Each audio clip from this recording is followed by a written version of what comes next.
पाठ 20। कहानी लेखन, स्टोरी राइटिंग। कहानी सुनाना सभी को अच्छा लगता है। वीरता, नैतिकता एवं इस तरह के अनेक विषयों पर कहानियां लिखी जाती है। पेड़ पौधों, पशु पक्षियों, चांद तारों पर लिखी कहानियां बहुत सुंदर होती है। कहानी लिखते समय निम्नलिखित बातों का ध्यान रखना चाहिए। कहानी बहुत बड़ी नहीं होनी चाहिए। वाक्य छोटे एवं शब्द सरल होने चाहिए।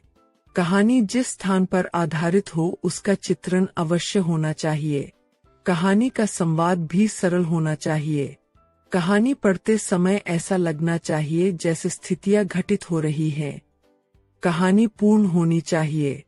कहानी पढ़ने पर कोई न कोई रचनात्मक सीख अवश्य मिलनी चाहिए। एक चित्र आधारित कहानी के कुछ उदाहरण। चांद की झील। एक सुंदर झील थी। उसके पास खरगोश रहते थे। हाथी उस झील में घुस आते थे। पानी गंदा हो जाता था। उनके पैरों से दबकर कभी कभी खरगोश मर भी जाते थे।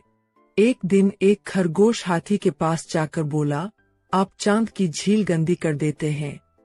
चांद नाराज हो गया है क्योंकि आपके पैरों से दबकर खरगोश मर जाते हैं।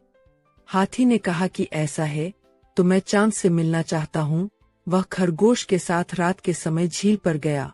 पूर्णिमा की रात थी। चांद की परछाई झील में पड़ रही थी। हाथी ने क्षमा मांगने के लिए अपनी सूंड से चांद की परछाई को छुआ। पानी हिलने लगा। खरगोश ने कहा कि देखो, चांद गुस्सा हो गया है। हाथी डर गया। उसके बाद वह कभी भी झील पर नहीं आया। अब सभी खरगोश सुखपूर्वक रहने लगे। सीख, सबसे अधिक बलवान वह है जिसके पास बुद्धि का बल है।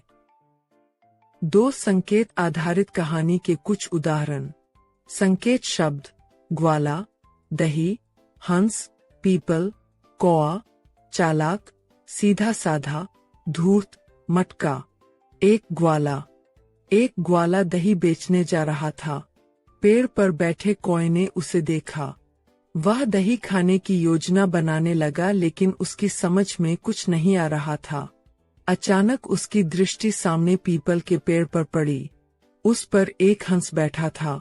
वह हंस के पास जाकर बोला, मित्र, चलो दही खाया जाए। वह देखो, ग्वाला अपने सिर पर दही का मटका लेकर आ रहा है। हंस ने कौए की बात मान ली। कौआ चालाक था। वह जल्दी जल्दी दही खाकर उड़ गया। सीधा सादा हंस आराम से दही खा रहा था। उसका वजन भी अधिक था। ग्वाले ने हंस को पकड़ लिया और क्रोध में आकर उसने उसे मार दिया। सीख, स्वभाव से ही धूर्त लोगों पर विश्वास नहीं करना चाहिए।